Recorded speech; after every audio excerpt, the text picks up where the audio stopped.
आज मंगळवार 4 जून आपल्या देशाच्या आणि महाराष्ट्राच्या दृष्टीनं महत्त्वाचा दिवस आहे. सगळेजण आज निकाल ऐकण्यात मग्न आहेत. तरी आपण सगळे आलेले आहात. सगळ्यांना शुभेच्छा. सगळ्यांच्या मताप्रमाणे सगळा निकाल लागणार आहे. त्यामुळं आपण काहीच कुणाबद्दल असं काही म्हणायचं कारण नाही आहे. जे देशाचं भवितव्य असेल ते आज ठरेल. वसुदेव सुतं देवं कंसचाणूरमर्दनं देवकी परमानंदं कृष्णं वंदे जगद्गुरुं. गुरुर्ब्रह्मा गुरुर्विष्णुः गुरुर्देवो महेश्वरः गुरुः साक्षात् परब्रह्म तस्मै श्री गुरवे नमः. शांताकारं भुजगशयनं पद्मनाभं सुरेशं विश्वाधारं गगनसदृशं मेघवर्णं शुभांगं लक्ष्मीकान्तं कमलनयनं योगिभिर्ध्यानगम्यं वन्दे विष्णुं भवभयहरं सर्वलोकैकनाथं. यं ब्रह्मा वरुणेन्द्र रुद्रमरुतस्तुन्वन्ति दिव्यैस्तवैर्वेदैः साङ्गपदक्रमोपनिषदैर्गायन्ति यं सामगाः. ध्यानावस्थिततद्गतेन मनसा पश्यन्ति यं योगिनो यस्यान्तन्न विदुःसुरासुरगणा. देवाय तस्मै नमः. देवाय तस्मै नमः. आपण सुमनताईंच्या म्हणण्यासाठी 22व्याचा थोडासा पुन्हा अर्थ सांगते, कारण तो मी व्यवस्थित त्या दिवशी चर्चा केलेली आहे आणि कदाचित त्यांना नीट लक्षात आला नसेल. पुन्हा एकदा घेऊयात. काल आपण 25पर्यंत घेतले होते श्लोक. आज 26वा घ्यायचा आहे.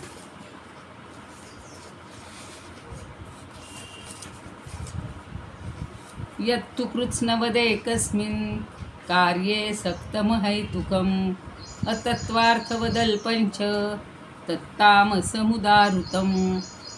तामस ज्ञान कसं असतं ते या ठिकाणी सांगितलेलं आहे. यत्तु, तू म्हणजे परंतु, यत म्हणजे जे ज्ञान, कृत्स्नवत, कृत्स्नवत म्हणजे संपूर्ण असल्यासारखं, एकस्मिन म्हणजे एकाच, आणि कार्ये म्हणजे कार्यामध्ये, म्हणजे आपल्या शरीरात. शरीर हे एक कार्यच आहे. तर जे ज्ञान एकाच आपल्या शरीरामध्ये संपूर्ण विश्व असल्यासारखं जे आहे, आणि सक्तम म्हणजे आसक्त असतं. अहैतुकम, तिथं छोटासा संधी आहे. अहैतुकम म्हणजे युक्तिरहित. पुढं म्हणलंय अतत्वार्थवत म्हणजे तात्विक अर्थही त्याच्यामध्ये निघत नाही. आणि पुढं म्हणलंय अल्पंच, अल्प म्हणजे तुच्छ किंवा अगदी कमी प्रमाणात, म्हणजे आपल्या शरीरातच संपूर्णपणे जो आसक्त असतं जे ज्ञान, आणि जे युक्तिशून्य किंवा ज्याला तत्त्वज्ञान तात्विक अर्थानं रहित असं असतं, तुच्छ असतं, त्याला तामस ज्ञान असं म्हटलेलं आहे. त्याच्यावरच्या आपण समश्लोकी घेतल्या होत्या, त्या काही आता सांगत नाही. शंकराचार्य काय म्हणतात तेवढं फक्त सांगते की जे ज्ञान एकाच शरीरामध्ये संपूर्ण असल्याप्रमाणे आसक्त आणि अहेतुक, कुठलाही हेतू नसताना, तात्विक आणि अर्थशून्य किंवा तुच्छ असं असतं. आता त्याच्यामध्ये आपण आपल्या या शरीरात आणि शरीराबाहेर असलेल्या सगळ्या ज्या वस्तू आहेत, जे संपूर्ण ज्ञान आहे, ते आपल्या शरीरालाच लागून आहे, चिकटून आहे, असं आपल्याला वाटत असतं. आणि असं समजलं जातं की आत्मा किंवा ईश्वर आपल्या देहापुरताच मर्यादित आहे, बाकी जगाचा त्यात विचार केला जात नाही. जसं दिगंबर जैन लोक आहेत, ते काय म्हणतात की आत्मा हा आपल्या शरीरातच, शरीराच्या आकारा एवढाच राहतो, किंवा ते शरीराबाहेर, तो शरीराबाहेर असतो इतकंच नाही तर विविध प्रतिमा किंवा काष्ठ यामध्ये सुद्धा परमात्मतत्व आहे. आपण हिरण्यकश्यपूचं आणि प्रल्हादाचं उदाहरण दिलेलं होतं. की प्रल्हाद जसा म्हणतो की या काष्ठामध्ये किंवा त्या खांबामध्ये सुद्धा देव आहे, याचाच अर्थ काय की ईश्वरी तत्व हे चर आणि अचर सगळ्या गोष्टीमध्ये भरून राहिलेलं आहे. पण हे ज्याला समजत नाही ते ज्ञान म्हणजे तामस ज्ञान आहे असं म्हटलेलं आहे. आता 26वा श्लोक बघूया.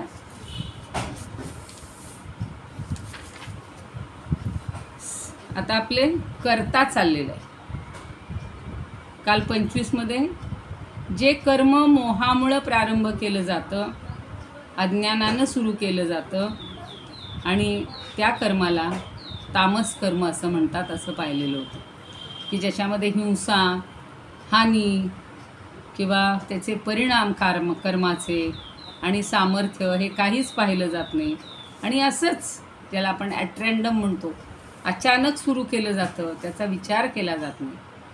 आपण एखादं कार्य जर करायचं ठरवलं तर त्याचं काय होणार आहे, याचा उपयोग काय होणार आहे, याचे परिणाम काय होणार आहेत, मी अशा पद्धतीनं केलं तर नेमकं कुणाला त्याचं काही नुकसान नाही होणार नाही ना, कुणाचं आपलंही नाही ना होणार, हे आधी बघायला लागतं. आणि ते न विचार करता करतात ना जे काम, त्याला तामस कर्म असं म्हणायचं.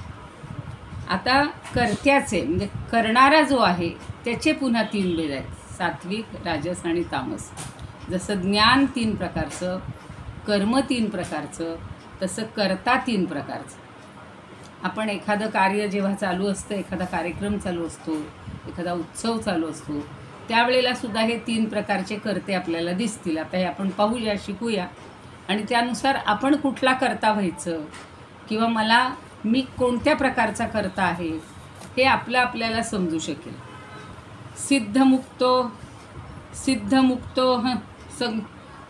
सिद्धमुक्त संगो नहं वादी धृत्युत्साह समन्वितः सिद्ध सिद्ध्योर्निर्विकार कर्ता सात्विक उच्यते. आता इथे छोटासा संधी आहे.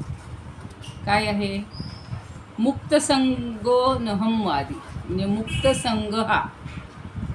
संघ हा म्हणजे आसक्तीरहित, संगरहित. आणि अनहम वादी, तिथे छोटासा तो एस सारखी खूण असते, त्याला अवग्रह म्हणतात. त्याच्या ठिकाणी अचा उच्चार करायचा, पण म्हणताना अ वेगळा म्हणायचा नाही, ते जोडूनच घ्यायचं असतं. मुक्त संगो नहम, गो लांबवला की तो अ त्यात येतोच. मुक्त संगो नहम वादी. पण जेव्हा आपल्याला अर्थ समजून घ्यायचा तेव्हा तिथे अचा उच्चार करायचा. अनहमवादी. अनहमवादी म्हणजे अहंकारयुक्त नसलेला, न बोलणारा. वादी अहंकारानं बोलणं असतं, प्रत्येकामध्ये मी डोकावत असतो. पुढं धृत्युत्साह समन्वित, त्यात 3 शब्द आहेत, धृती, उत्साह आणि समन्वित. धृती म्हणजे धैर्य, उत्साह आपल्याला माहिती आहे, आणि समन्वित म्हणजे त्यांनी युक्त. कुठलाही संग नाही, आसक्ती नाही, अहंकार नाही, आणि धैर्य आणि उत्साह यांनी जो युक्त असतो. सिद्ध सिद्ध्योः निर्विकार, तिथे विसर्ग आहे मध्ये. सिद्ध सिद्ध्योः विसर्गाचा रफार झालाय. सिद्ध्योर निर्विकार, तर तिथे सिद्ध्योः निर्विकार. समजा आपण करतोय ते कार्य सिद्धीला गेलं, चांगली गोष्ट आहे. पण जरी असिद्धी मिळाली, यश मिळालं नाही, तरी काय होईल? निर्विकार. त्याला काहीही परिणाम होणार नाही. नाही तर सिद्धीला गेलं म्हणून आनंद आणि असिद्धीला गेलं म्हणून शोक, असं त्याला काहीही होणार नाही. म्हणून निर्विकार, तो निर्विकार असतो. कर्ता सात्विक उच्यते, असा कर्ता जो आहे तो सात्विक कर्ता म्हटला जातो. म्हणजे कार्य करणं हे माझं कर्तव्य आहे.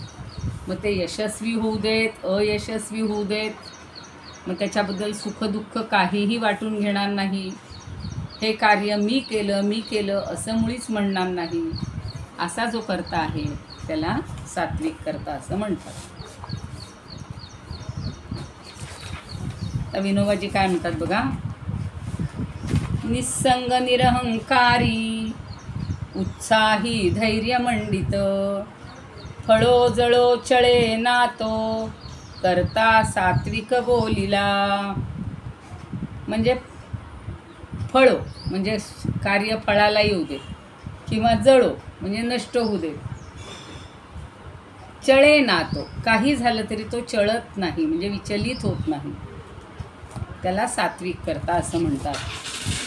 तुकाराम महाराज म्हणतात, खळाशान अभिमान परिमान उत्सवी धृती जयाची ते नेटकी नाचे टाकी कल्पना झाले गेले निसंशय नशिरे पाय वासनेमुळं त्याला काहीही म्हणजे त्याचे पाय वासनेत प्रवेशच करत नाही. करता सत्वगुणी खरा ये उत्तरा तुकयाच्या. तर हा जो आहे करता आहे तो सत्वगुणी आहे, ज्याला फळाचा अभिमान नाही, फळाशा नाही, अभिमान नाही. मान आणि उत्सव मात्र चांगला आहे, धृतीच्याची चांगली आहे आणि नेटकी म्हणजे चांगली आहे, आणि सगळ्या कल्पना तो टाकून देतो. नाही तर आपल्या मनात रोज एक एक कल्पना येते, रोज एक एक आशा येते, आणि त्याच्यामुळं आपण त्या सतत आशेमध्ये वासनेमध्ये गुंतत जातो. तर हा जो सात्विक करता आहे तो कशातही गुंतत नाही. शंकराचार्य म्हणतात, नाही याचे अजून काही घेऊया ना, दोघा तिघांचे.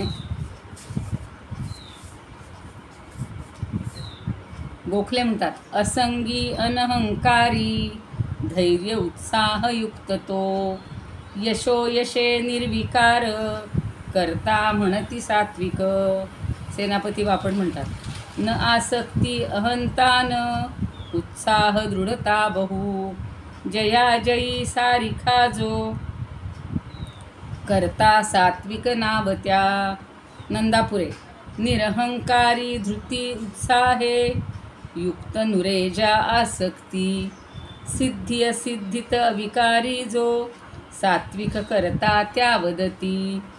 हरिपंडित म्हणतात, असक्तता टाकुनी मीपणा सोडून द्यायचं आणि असक्तता त्यात गुंतून नाही पडायचं. उत्साह धैर्यासी धरी जीवेसी हो का न हो कर्म न खेद हर्ष करता असा सात्विक तो विशेष.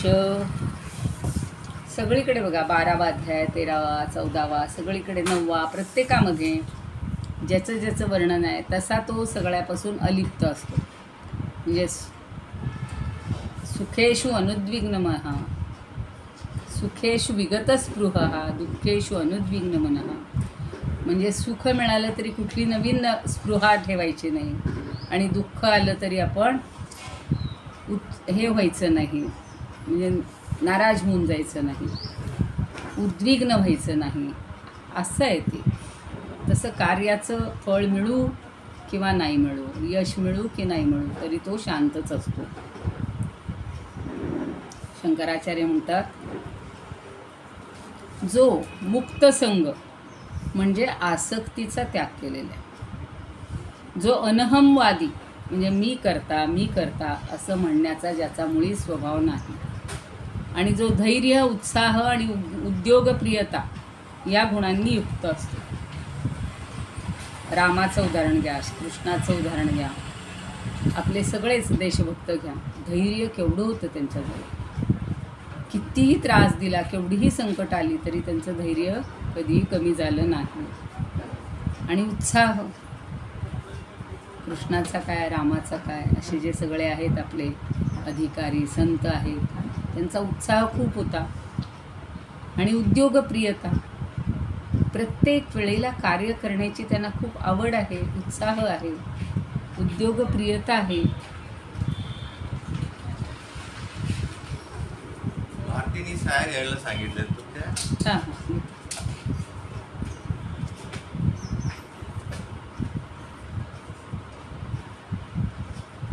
आणि जो केवळ शास्त्रानं सांगितल्याप्रमाणे कर्म करण्यास प्रवृत्त होतो, परंतु त्यापासून प्राप्त होणाऱ्या फळाच्या आसक्तीमुळे नव्हे, अशा कर्त्याला निर्विकारी म्हणतात.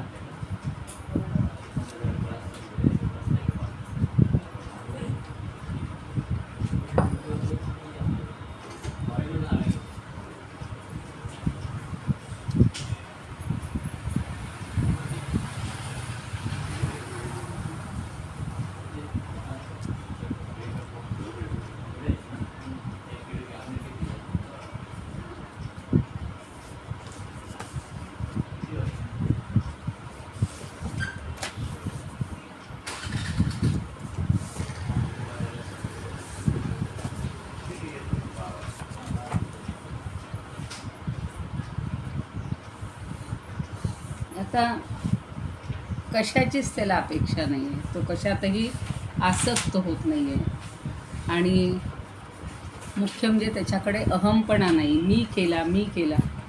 आता बघा, एवढी सृष्टी चालवणारा तो भगवान कधी म्हणतो का हो मी एवढ्यांना जन्म दिला, एवढ्यांचं सगळ्यांचं करतो, सगळ्यांना खायला प्यायला देतो, असं कधी तो म्हणतो का? पण आपण मात्र एवढंसं करतो आणि लगेच आपल्या मनात किती येतं, बघा मी 10 जणांचं करतो, बघा मी इतक्या सगळ्या नातेवाईकांना अमुक केलं, नोकरीला लावलं, शिक्षण केलं. हा जो अहमवाद आहे, अहंकार आहे, तो तिथे नसतो. सगळ्यांना लाईन लावलं तरी तो काही म्हणत नाही मी काही केलं, तो म्हणतो सगळी परमेश्वराची कृपा आहे. हा सात्विक करता जो आहे तो स्वतःचं कर्तृत्व कुठंच काही घेत नाही. म्हणून ज्ञानेश्वर सुद्धा त्याच्याबद्दल खूप छान अगदी वर्णन करतात. आता त्यांनी काही उदाहरणं दिली, ती 1-2 उदाहरणं सांगतात. ज्ञानदेव म्हणतात, कान फळता ही सार्थका, जैसिया नागलतिका, तैसिया करी नित्याधिका क्रिया जो का, परिफल शून्यता नाही तया विफळता, पै फळासीची पांडुसुता फळे काईसी, आणि आदरे करी बहु असे, परी मी करता हे नुमसे, वर्षा काळीचे जैसे मेघवृंद. आता 2 उदाहरणं आहेत त्याच्यामध्ये. काय म्हणतात की फळ धारण न करताच, नागवेलीची आपल्याला पानं माहिती आहेत, तर नागवेलीची म्हणजे खाण्याची जी पानं असतात त्यांचं जन्माचं सार्थक होतं. प्रत्येकानंच फळाची अपेक्षा केली तर त्या नागवेलीला सुद्धा कशी फळं आली असती माहिती नाही, पण ती अपेक्षाच करत नाही, ती पानावरच समाधान मानते. तर तशा प्रकारे जो नित्यनैमित्तिक कर्म नियमित करतो पण कुठलीही म्हणजे फळाची अपेक्षा ठेवत नाही, आणि फळ नाही मिळालं तरी ते व्यर्थ गेलं, फोल गेलं असं त्याला वाटत नाही. कारण फळाला कधी फळं येतात का? एकदा फळ मिळालं की पुन्हा त्याला फळ येतं का? हो नाही. आणि मोठ्या आदरानं ती कर्म तो मनुष्य करत असतो, पण मी करता आहे असा अहंकार त्याच्या मनाला शिवत नाही. मग पावसाळ्यामध्ये मेघ बघा वर्षाव करतात, पण त्यांना कधी असं वाटत नाही की आम्ही वर्षाव करतोय म्हणून सगळं जग चाललेलं आहे. आणि ते कुठली अपेक्षा पण करत नाहीत की एवढा मी पाऊस पडल्यावर मला काहीतरी मिळावं. म्हणजे सगळ्यांची काळजी घेणं, सगळी कर्म करणं आणि दुःखी कष्टी कधीही न होणं किंवा मिळाले म्हणून आनंदी होणं असं ते कधीही करत नाहीत.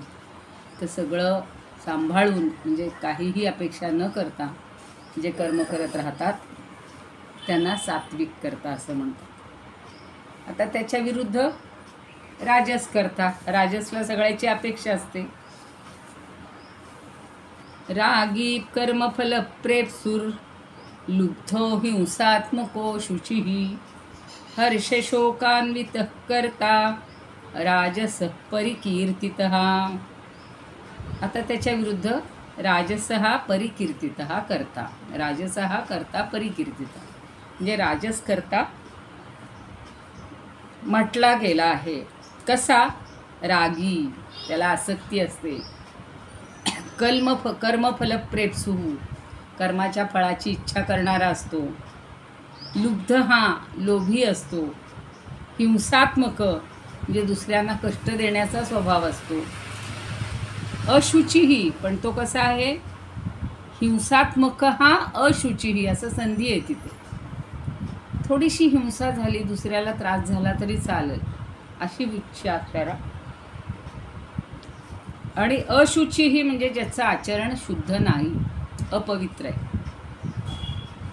हर्ष शोकान्वित हा, मगाशी सांगितलंय त्याला हर्षही होत नाही, शोकही होत नाही. हा मात्र हर्ष आणि शोकांनी युक्त असतो. थोडंसं कुणीतरी माझं कौतुक केलं की लगेच मला हर्ष होणार, आणि जरा एखादा शब्द कोणी टोचून बोललं की लगेच मला दुःख होणार, तर ते फळ मिळता राहिलं तरी मला दुःख होणार. असा जो करता आहे तो राजस करता. हर्ष शोकान्वितः कर्ता, राजस परिकीर्तितः. असा करता राजस करता म्हटला जातो. आणि आपण जास्ती करून 70-80% लोक हे कामं करतात, अगदी मन लावूनही करतील, पण त्याच्या फळाची अपेक्षा ठेवतात. काय मिळतं याचा लोभ असतो त्यांना. दुसऱ्याला त्रास दिला तरी चालेल अशी बुद्धी असते. आणि असा जो आहे तो राजस करता होय. म्हणजे इतरांना पीडा देऊन आपल्याला सुख मिळायला पाहिजे, असं सात्विक करता नाही करत. तो दुसऱ्यांना बिलकुल त्रास देणार नाही, त्रास न होईल याची काळजी घेतो. काही जण म्हणतात, बघा माझ्यामुळं तुम्हाला इथे यावं लागलं का, मी आलो असतो तुमच्या इथे सही करायला घ्यायला. पण राजस म्हणेल, मी कसं काय तिथे येणार, तुमची सही घ्यायला तुम्ही इथं आलंच पाहिजे. मग तो म्हणाला, मी लांब गेलेलो आहे, मला एका सहीसाठी तुमच्या इथे यावं लागेल, ऑनलाईनही पाठवून देऊ शकता. नाही, तू इथं आलंच पाहिजे, तुझं काम सोडून ये. म्हणजे दुसऱ्याला त्रास देण्यात या राजसकर्त्याला कौतुक असतं.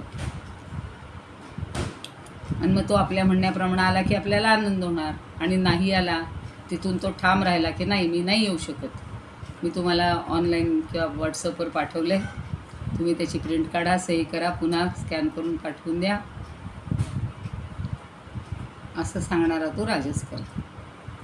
आणि सात्विक म्हणेल, ठीक आहे, हल्ली ऑनलाईन सगळं होतं आहे ना, मग करूया आपण ऑनलाईन. तर असा जो करता असतो तो राजस आहे. आणि सात्विक कसा त्यातला फरक आहे तो लक्षात घ्या. म्हणजे दुसऱ्याला काहीही त्रास होऊ नये असा जो आहे तो सात्विक, आणि दुसऱ्याला त्रासच झाला पाहिजे असं म्हणणारा तो राजस. आणि त्याचं आचरणही शुद्ध नाही आहे, स्वतःच अशुची आहे, अशुची ही अपवित्रच आहे.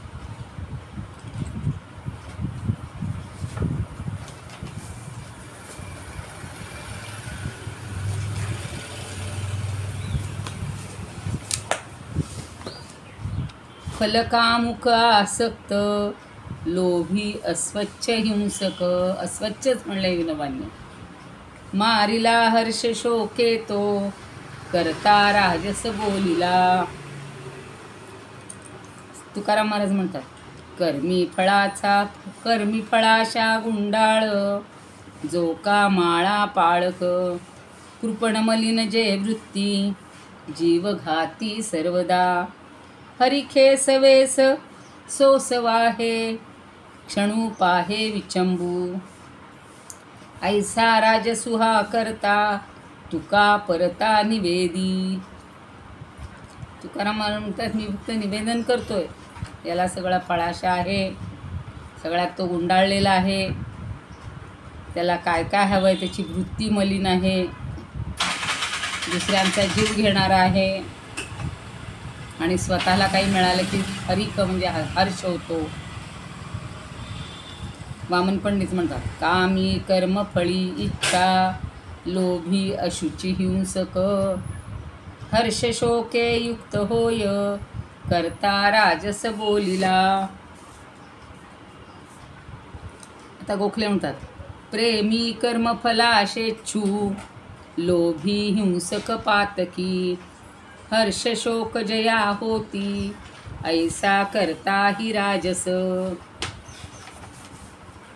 सेनापती बापट म्हणतात, विषयेच्छा फली इच्छा, लोभ हिंसा अशुद्धता. सगळं वाईटच आहे बघा. विषयांची इच्छा आहे, फळाची इच्छा आहे, लोभ आहे, हिंसा आहे आणि अशुद्धता आहे. हर्ष शोक से जात, करता राजस नावत्या.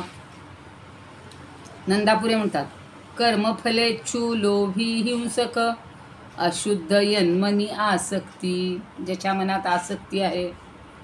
यशायशे जो हर्ष शोक करी, राजस करता त्या वदती. हरिपंडित म्हणतात, भोगी जया लंपटता फळाचा, परार्थ लाभी करी जीव हिंसा. जो हर्ष शोकाशुची सर्व वेळा, करता असा राजस बोलियेला. सारखी फळाची इच्छा जो ठेवतो त्याला राजस करता असं म्हटलं जातं. तर शंकराचार्य काय म्हणतात बघा, रागी. आता रागीचा अर्थ आसक्ती ठेवून राहणार आहे किंवा रागीट, मराठीतला रागी, रागावणारा, पण जास्त करून आसक्ती ठेवणारा हा मला तरी योग्य वाटतो. नंतर कर्मफळाची इच्छा, कर्मफल प्रेप्सुरु, आणि लुब्ध हा त्या फळाबद्दल लोभी असतो. आता काही ठिकाणी ज्यांनी खरे कष्ट केले त्यांना त्यांचा सत्कार करणं किंवा त्यांना त्यांचं फळ मिळणं हे बरोबर आहे. पण आपण नुसतंच तिथे जर शोभेला गेलो असू तर आपल्याला कोण करेल हो सत्कार, आपल्याला कशाला पाहिजे. पण त्याला लोभ असतो की त्यांच्याबरोबर मी गेलो तर मलाही मिळेल, हा लोभ नाही ठेवायचा. दुसऱ्याच्या धनामध्ये ते आपल्याला मिळावं म्हणून इच्छा करणारा. आज दुपारी मी सांगायची राहिले, दासबोधाचं हे आहे ना विवरण, लिंक पाठवायची राहिली, दुपारी पाठवते नंतर आपला क्लास झाल्यावर. तर तिथला बघा तो मूर्ख आणि हे सगळं रागी आणि हे राजसाचे वर्णन, राजस तामसाचं इतकं जुळतंय की एका ठिकाणी गीता घेऊन बसावं आणि एका ठिकाणी दासबोध घेऊन बसावं, इतकं सोपं आहे ते. आणि दुसऱ्याचं धनसुद्धा माझंच, म्हणून आपल्याकडे एक म्हण आहे बघा, माझं ते माझं, दुसऱ्याचं ते माझं, तिसऱ्याचं तेही माझं, सगळ्यांचंच माझं, असं म्हणणारा तो लोभी. आणि कुठेही तो तीर्थक्षेत्रीसुद्धा काहीही खर्च करत नाही, असा जो असतो तो राजस करता. पण हिंसात्मक वृत्ती आहे, दुसऱ्याला त्रास देण्याची वृत्ती आहे, असा जो स्वभाव आहे, म्हणून त्याला अशुची म्हणले. म्हणजे आत आणि बाहेर स्वच्छ पाहिजे. बाहेर अगदी छान राहील हो, अगदी पार्लरमध्ये जाऊन आणि याच्यामध्ये जाऊन स्वच्छ अगदी चकचकीत होईल. पण मन जर सगळं बरबटलेलं असेल, त्याच्यामध्ये लोभ असेल, काम असेल, क्रोध असेल, हिंसा, सगळ्या जर गोष्टी असतील आतून, तर ते शुद्ध नाही, म्हणून त्याला अपवित्र म्हणले. आणि आपल्याला हवी ती इच्छा केलेली वस्तू मिळाली की आनंद, आणि आपल्याला नको असलेली वस्तू मिळाली की दुःख. तर असे भाव ज्याच्यामध्ये आहेत तो राजस. आणि अशा पुरुषाला कर्माच्या सिद्धीमध्ये हर्ष आणि असिद्धीमध्ये दुःख किंवा शोक उत्पन्न होतो. परवा दादांनी ते सगळं काव्य पाठवलं होतं, जैसे ज्याचे कर्म तैसे दे फळ देतो रेष्ट. आपण जे करू तेच आपल्याला येणार आहे की नाही. ज्ञानदेवांनी सारखी उदाहरणं दिलेली.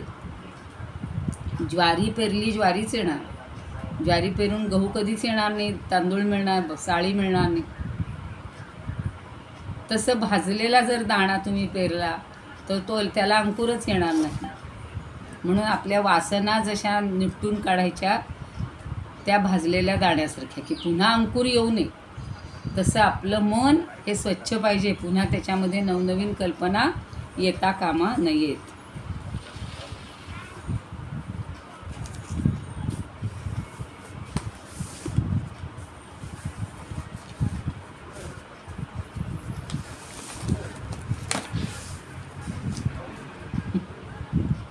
इतकं छान बघा एक जणांनी सांगितलं. आता आमच्या इथं सुद्धा अगदी कोपऱ्यावर गार्डन आहे चांगले लहान मुलांसाठी, खेळबिळ सगळं आहे, मोठी केलेली आहे. पूर्वी ग्राउंड असायचं, मुलं खेळायची, पळायची, सगळे नवरात्रीचे खेळ व्हायचे, उत्सव व्हायचे. आता त्यांनी हे केली, बाग केली तिथे. पण त्या बागेतला सगळा कचरा बाहेर आणून टाकतात. आपण पाहतो कितीही मोठाली शहरं झाली, केवढंही छोटं गाव असलं तरी गावातला जो उकिरडा आहे तो सगळा बाहेर आणून टाकला जातो. सगळी घाण बाहेर, कचरा बाहेर. तसं राजस मनुष्य की त्याच्या मनात इतक्या विषयांची घाण साठलेली असते, कचरा साठलेला असतो. आणि हावरट जसा मनुष्य, भुकेलेला माणूस जे दिसेल ते खातो. त्यामुळे त्या रिसेप्शनला आल्यावर तो जेवढे स्टॉल असतील आणि जेवढे हे असतील तिथं प्रत्येक ठिकाणी जाईल.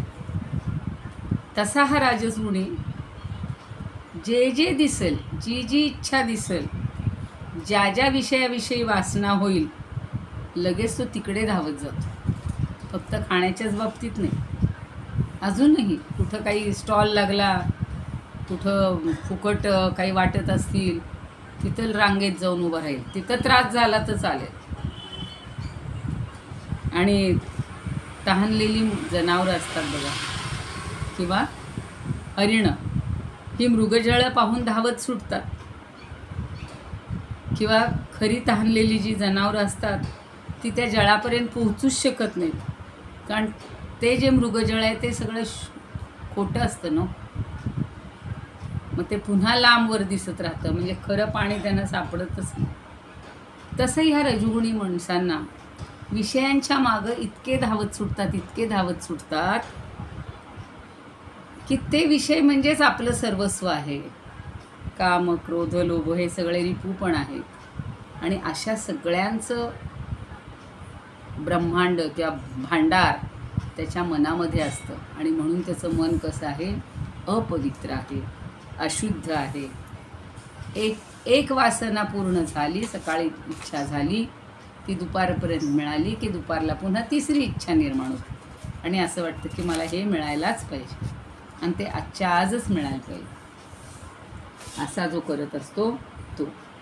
म्हणूनच ज्ञानदेवांनीच म्हणलंय बघा, जैसा गावीची या कश्मळा, जे मी आत्ता सांगितलं तेच. उकरडा होय एक वेळा, कास्मशानी अमंगळा आघवयाची. तया परी जो अशेषा, विश्वाची या अभिलाषा, पाय पाखाळणी या दोषा घरटा झाला. म्हणून फळाचा लागू, देखे जिये असलगू, तिये कर्मी सांगू रोहो मांडी. म्हणजे काय हो, तर गावातल्या घाणेरड्या जागी उकिरडा जसा जमतो, किंवा मसणवाटीत स्मशानभूमीत जशी सगळी अमंगल वस्तू, प्रेत म्हणजे काय शुद्ध नसतं ते, तर अमंगल वस्तू सगळ्या जमा होतात, तसा जो पुरुष अवघ्या जगातल्या वासनांच्या दोषांची पायधुणी होतो. म्हणजे त्याला सगळं तेच अमंगलच गोष्टी कराव्या वाटतात. आणि ज्या कर्मात फळाचा अखंड लाभ सापडेल अशाच कर्माचा तो आखाडा घालतो किंवा सुरुवात करतो. आणि त्यापासून लाभ होईल त्यातील एक एक कवडीसुद्धा तो सोडत नाही. तिच्याकरता आपल्या प्राणांची ओवाळणी करावी लागली तरी चालेल, पण मला जेवढं पाहिजे तेवढं मिळायलाच पाहिजे.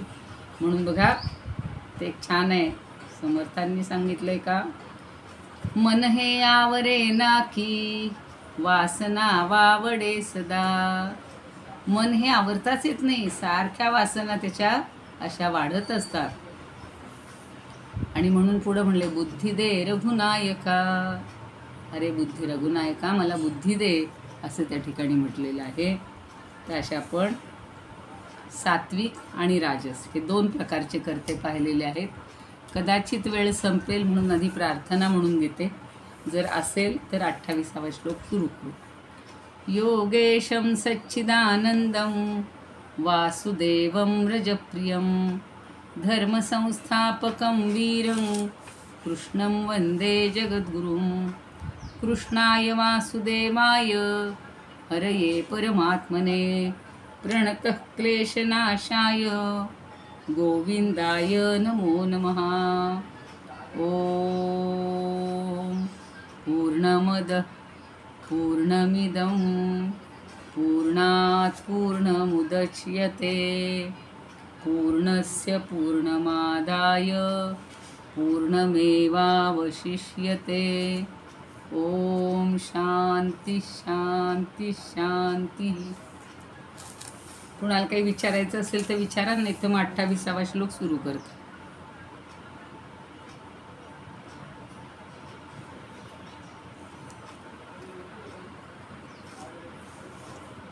अयुक्तः प्राकृतस्तब्धः शठो नैष्कृतिको लसहा विषादी दीर्घसूत्री च कर्ता तामस उच्यते. अयुक्त हा म्हणजे अयुक्त, जो युक्त नाही तो. प्राकृत म्हणजे असंस्कृत. स्तब्ध म्हणजे ज्याला घमेंड आहे, ताठा. शठ म्हणजे धूर्त. आणि नैष्कृतिक म्हणजे दुसऱ्यांच्या उपजीविकेचा नाश करणारा, सगळं वाईट आहे याचं. विषादी म्हणजे शोक करणारा. अलसहा म्हणजे आळशी. दीर्घसूत्री म्हणजे कुठलंही काम लगेच होणार असेल तर ते लांबणीवर टाकणारा. तो कधी म्हणणार नाही मी आत्ता लगेच करतो, तो बघतो, दुपारी बघतो, व दुपारी म्हणाल संध्याकाळी बघतो, मग संध्याकाळी म्हणाल उद्या बघतो, उद्या म्हणाल परवा बघतो, म्हणून त्याला दीर्घसूत्री म्हणतो. आत्ता लगेच होण्यासारखं काम असतं, ती वस्तू शोधून द्यायची असते, म्हणून त्याला थोड्या वेळानं बघू. आणि अलसहा म्हणजे आळशी. आणि दीर्घसूत्री म्हणजे जे काम लांबणीवर टाकणारा, असा जो करता आहे त्याला तामस करता असं म्हणतात. म्हणजे ताई, हो स्मिताताईंनी हँड रेज केलेला आहे. बरं. स्मिता